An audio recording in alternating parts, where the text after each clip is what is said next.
Investigators still don't know what exactly started the blaze that happened late Sunday night, but we do know that state neglect of the museum contributed to how big it was and how long it continued. So the federal government was responsible for funding the maintenance of this museum, and they hadn't been paying that fee in full for over 3 years. In addition, the state water department had 2 fire hydrants in the area that were not working when firefighters tried to put out the fire last night, which contributed to the size and the duration of this fire. So it's a tragedy.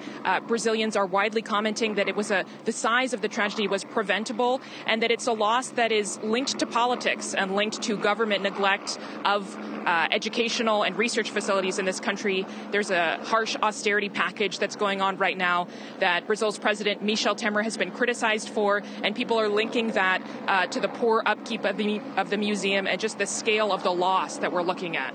And Catherine, just a little bit more about the scale of the loss. With 20 million items in that museum, do we know yet just how many of those artefacts may have been saved?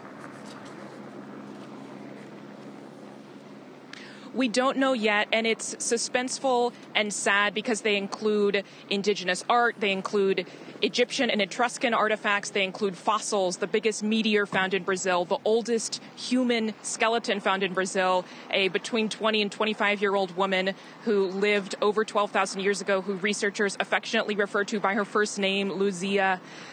We know that butterflies, that the skeletons of various natural animals were inside here, and we don't know yet the length of how much the destruction affected them, but we know that it's already going to be a loss of not only the objects themselves, but also the research that could have been done on those objects. It wasn't only a place where people came and visited for fun, it was an educational facility, and museum directors around the region, not just in Brazil, are expressing their sadness over this. It's not just a national tragedy, it's an international tragedy.